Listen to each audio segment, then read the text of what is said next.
Say what? Mm-hmm. Yeah.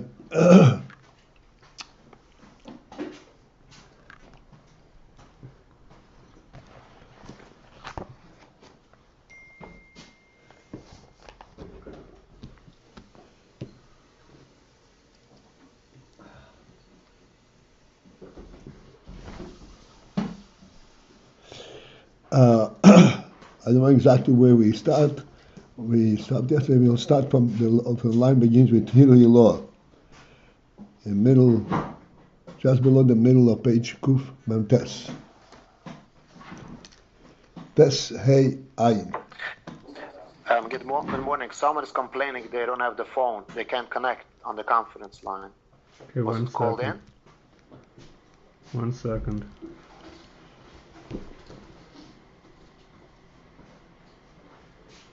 All right.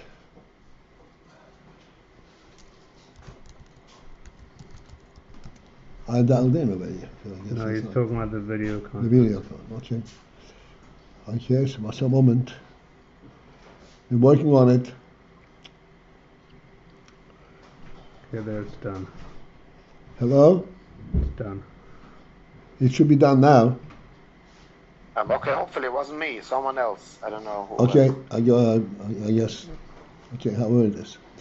Okay, we are still on Kuf Memtes. 14 lines from the bottom. 14 lines. From the bottom. Tirah law.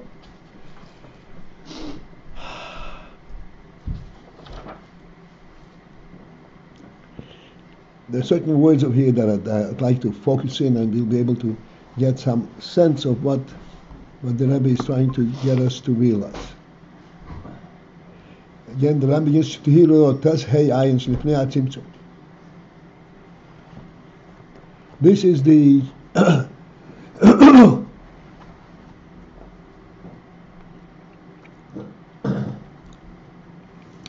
where the Rotzen HaKloli, the overall Rotzen that identifies the Klolos HaIshtalus, the Ishtalshelus, the entire phenomenon of worldly development.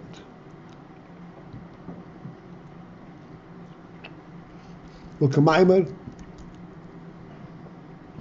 and as it says in the Zohar,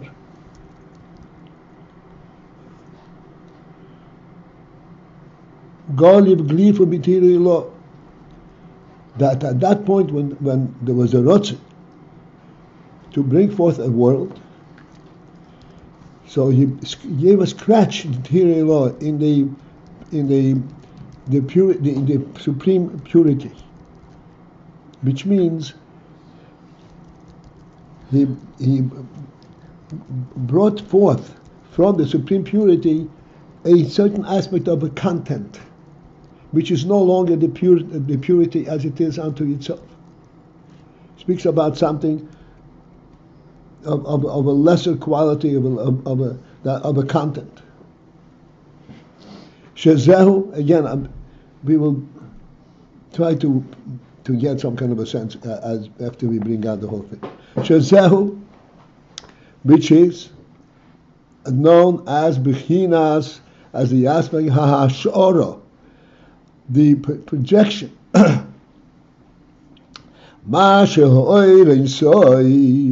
The fact that the inyan, that the oil in soif, and we already know that oil in soif means the oil that is inherently infinite. And infinite does not mean that it extends everywhere. Infinite means that it is infinite in itself. Its reality is beyond description. It's a fundamental reality. Shir bi'atzmi. In this infinity, he approximated Kololus ha'oilas v'hishtalshelus, the overall principle of worlds, and hishtalshelus, and the chaining down of the development of worlds. The next few words will elicit some kind of explanation on our part.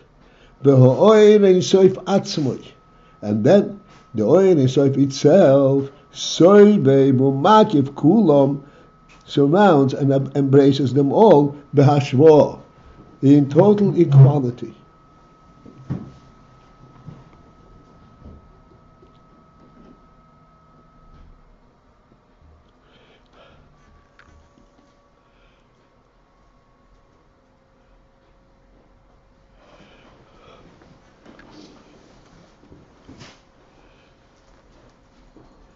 I'll have to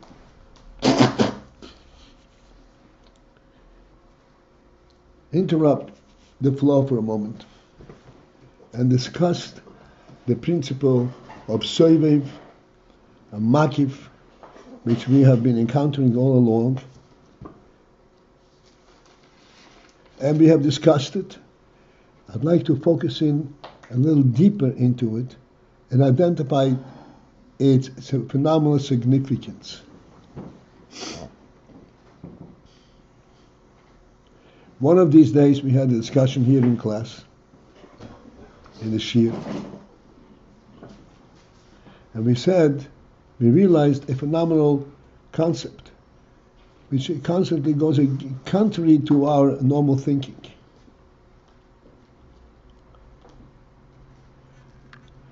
We identified, we actually realized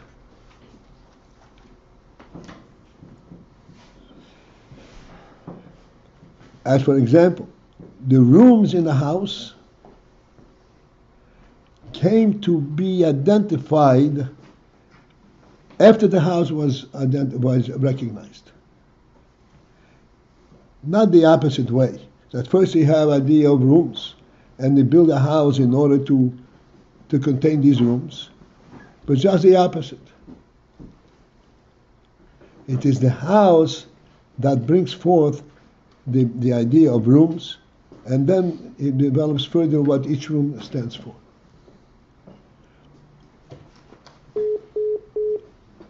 What is the significance in this, so to speak, discovery?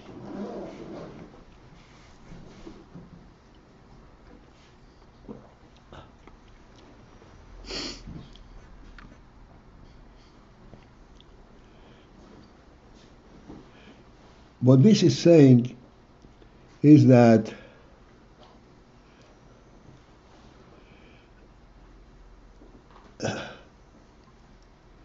the capacity, the possibility for something to exist precedes its existence. This preceding, we don't mean preceding, of course it precedes its existence. But this is what creates its existence. That creates its the whole concept of its existence, because there is something that allows for it to be.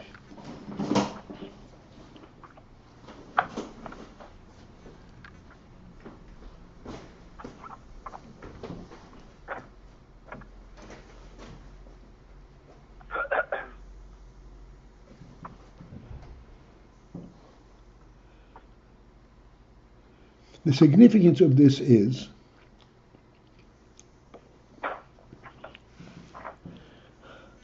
this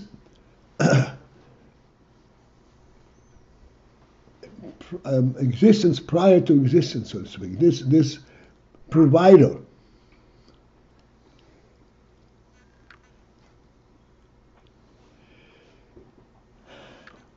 gives its content, gives the existence a sense of reality way beyond its functionality.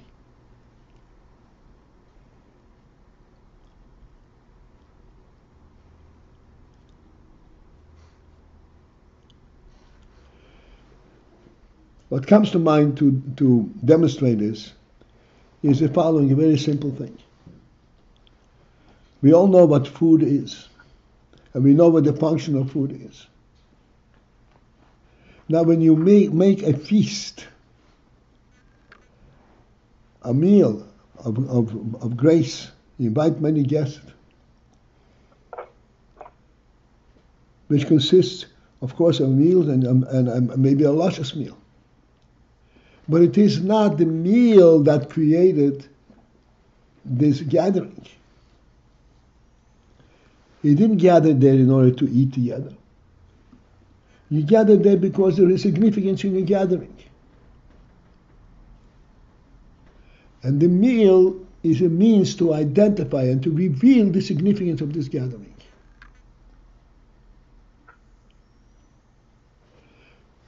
But the gathering itself, the significance precedes the meal. And it's infinitely superior to the meal. And it is what provides for the meal its significance.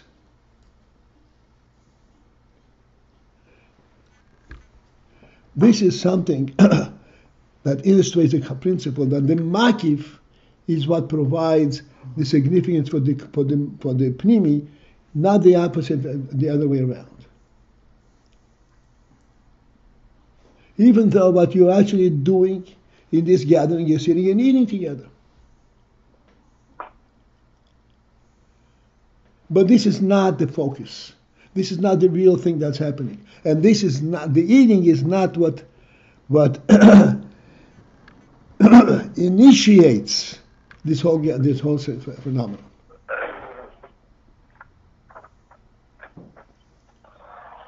The opposite. The getting together is what brings about the eating together.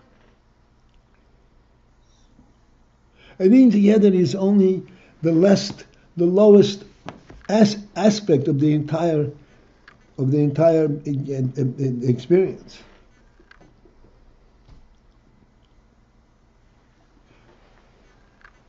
It's actually all part of the higher sense of the togetherness, of the appreciation of each other's company. And even higher than that, the appreciation of on a human level what company means. These are all different levels of makif.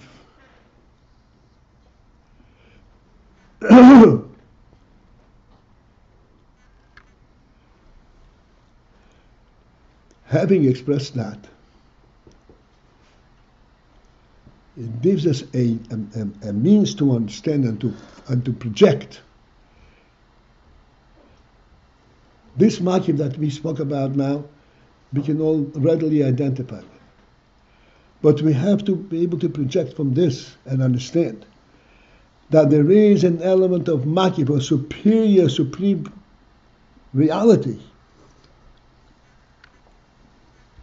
where you don't see any functionality whatsoever. What's called the pure reality. Tirah, the pure truth itself. So far, all these illustrations are referring back to the function. It is a function that gives us a means to understand the significance of the makif. But now we have to be able to focus in and identify the makif on its own.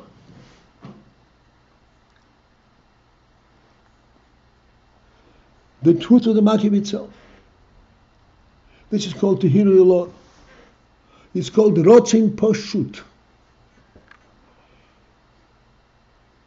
Rotzin poshut, a will without any kind of a content and design.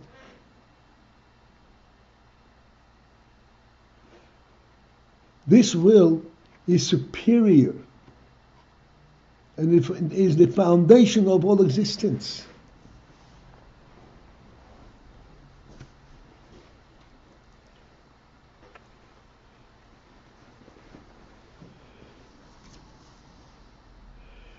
So that, this is what the Rebbe is explaining, I'm using our own words. When ultimately this rotzin poshut allows for the creation of content, all the content that emanates from this rotzin poshut, which is infinite, because this rotzin has no limit. All the content that emanates and results from this rotzin poshut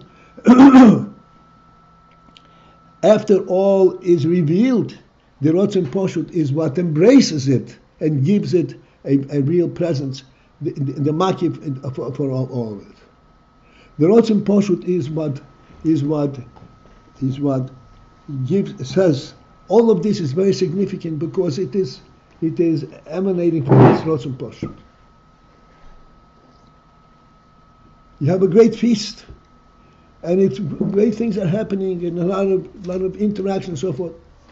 The real thing that is much superior to all of that activity.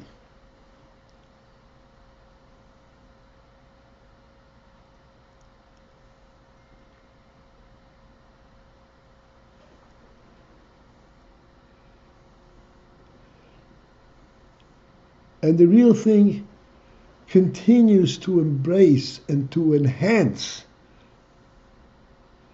and to give significance and give presence to anything that can develop within this in this environment.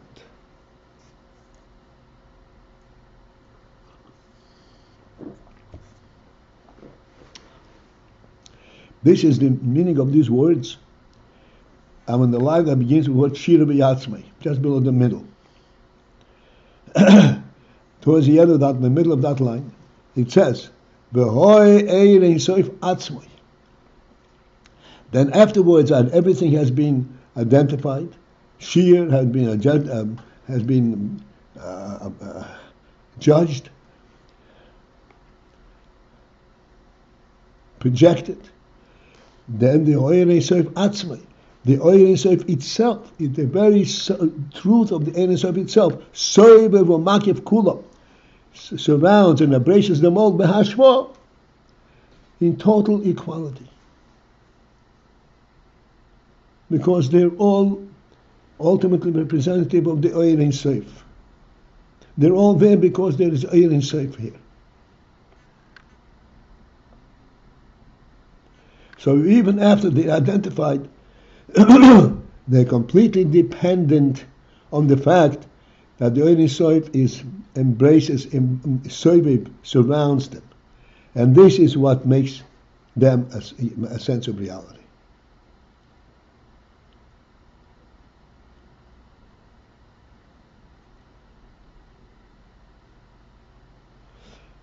Okay, so let's continue with the line that begins with Hashua. And then, before that, the worlds came into being. Then,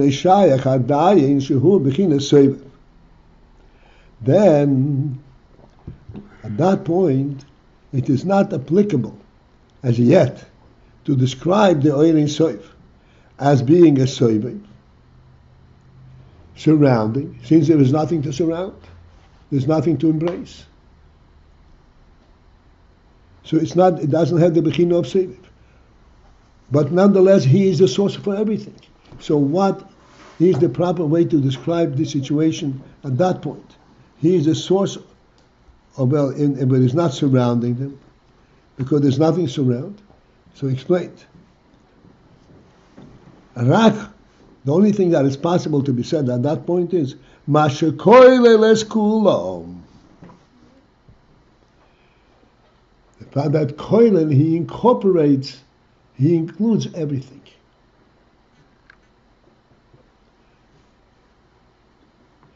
This inyash koilen les kulam is not dependent of their presence. If they're present, then because you could say call it soiv.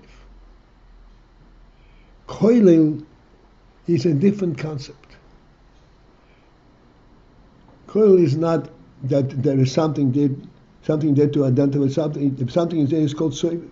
Koil means by its own reality, by its own truth, there is included in that everything.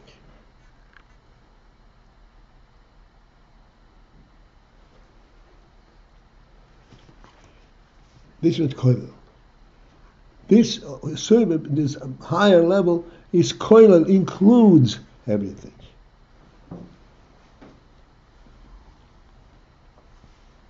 Let us take a human being as a moshel to project this concept. A human being, as we said many times, consists of many parts, including the head and the hands and the feet and so forth. Now, let's project this in. The hands and the feet, and start from the simplest thing, it will be the easiest to identify. The hands and the feet, we have know what their function is.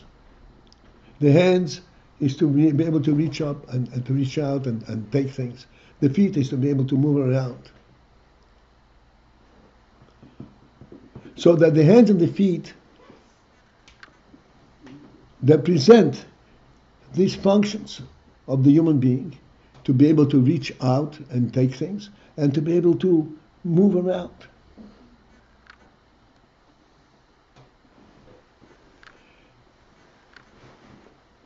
Now, prior to the identity, excuse me, and the presence of the hands and the feet, there's only the truth of what a human being is. Because the hands and the feet came to the human being because he's a human being. And he can very easily relate to them. But what existed as a source and root for hands and feet before they came into being?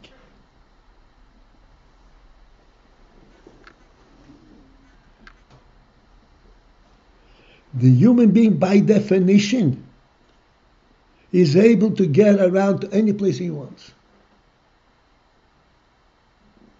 In other words, he relates to every place. He gets around. The whole world is his domain. Both in terms of space, to reach, to be there, and in terms of things that are in the world. He knows how to use, he can relate to the use of everything that exists in the world. This is the human being on his own, prior to having hands and feet. The hands and feet are only illustrations, are only the practical means by which the reality of the human being is expressed.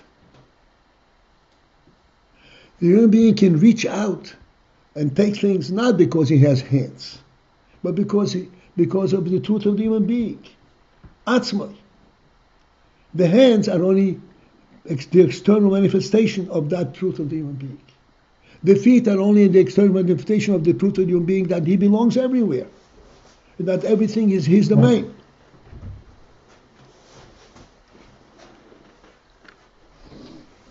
This is what feet represent.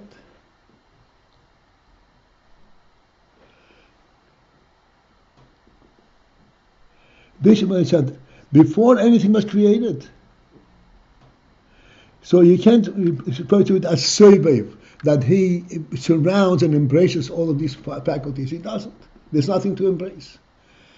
What can you say at that point? Rak only, Mashekoyle leskulo. The fact that he includes everything. It's all inclusive in the human being, in our Moshe.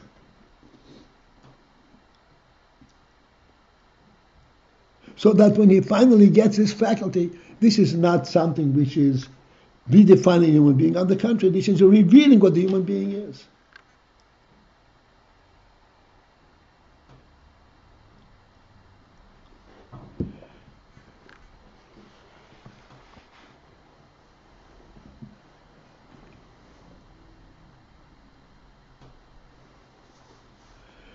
Okay. I hope I came through now. Perhaps we should read again the line that begins with word Hashvo. Afterwards, the Sovev surrounds everything. Before the worlds came into being, there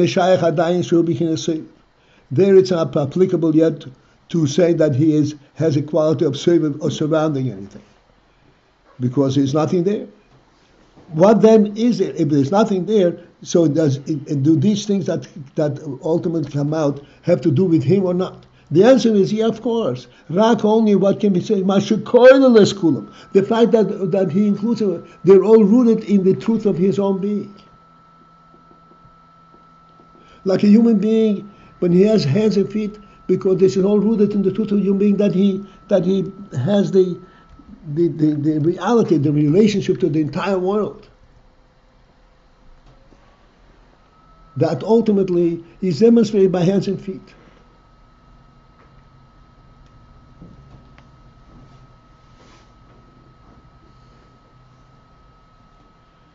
He's currently, he includes everything. Okay. This is the best I can do. We got through this principle over here. This is an important principle, that the Oil in Soif includes everything. Oil in Soif represents everything that there can possibly be. But in Oil in Soif, it doesn't have anything.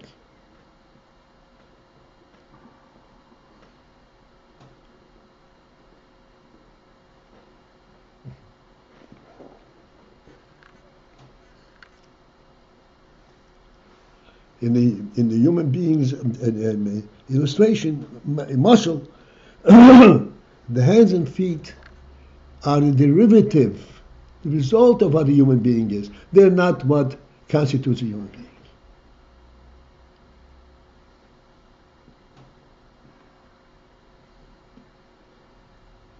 And what actually is so imperative that human beings have hands? If the whole world is his thing, his domain.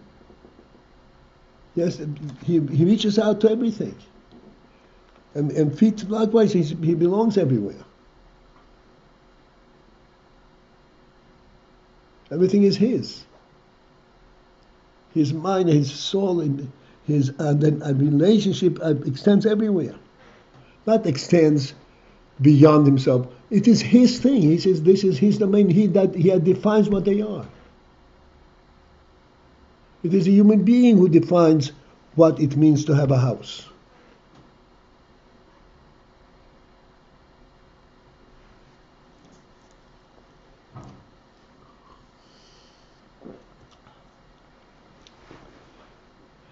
This is the meaning of the words shekoyle leskulam.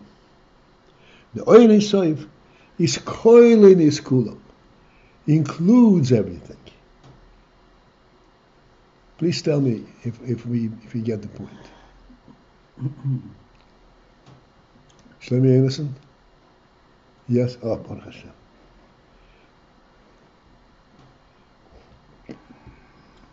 Now we go to the next step. However, even so, the oil in soif itself, this is a further step inside here, the oil in soif itself. Hagam sheshir be'atzmi, although that he projected within himself all the entire Seder Ishtash, the entire aspect of worldliness. But yet still, Harei hu b'bchinas Havdolah mehem. He is in a state of Havdolah. He himself is not to be accounted amongst them. He is in the Havdolah sense, b'bchinas Havdolah. He is in a different realm completely from them. Again, to translate these very fine words in our moshel of the human being. Yes, a human being is a very rich, all-encompassing, big creature. With his seichel and with his rotzen, with his soul, with his desire, with his einig and rotzen, he incorporates everything. He himself, as an entity, as a truth of what a human being is still b'phinas Havdolah. He is completely above and separate. He is not compelled to any of these activities.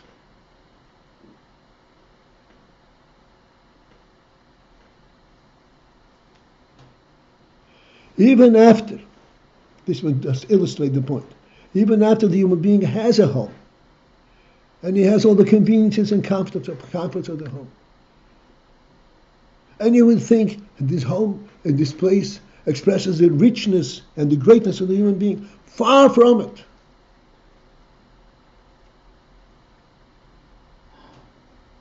He, as such, is Behavdolah, is completely above, is in a separate category than all of these things. Nothing captures,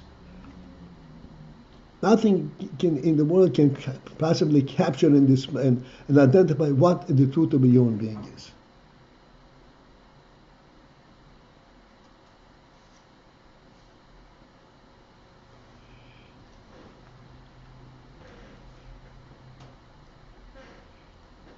He's not Avdolah from them. To demonstrate this from our bittersweet history, we as a nation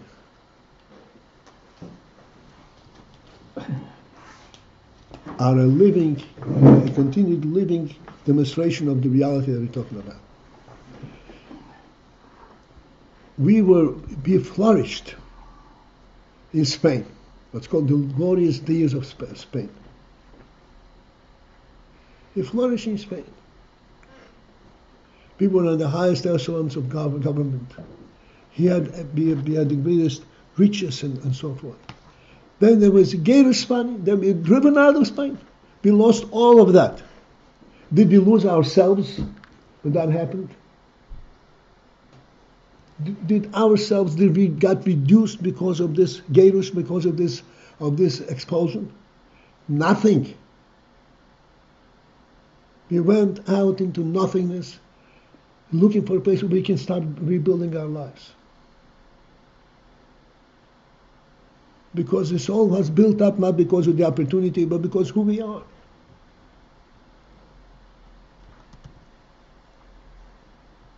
This has been repeated in history, and it is a living history today. The whole world is baffled by the success of our people in Israel. It was a joke. We got a little sliver of land, of dry land, of desert land, and we had absolutely no equipment, no means of anything. And we went and we developed this sliver of dry land into a resource of life. And we opened up our gates to bring all the Jews of the diaspora back. Come, we have room for everybody. We have resources for where? We have everything for everybody. Everybody knows, I'm sure, that the rule of the land was that a Yid who wants to come to the soil does not need a visa. Does not what? A visa, a permit to enter. Oh.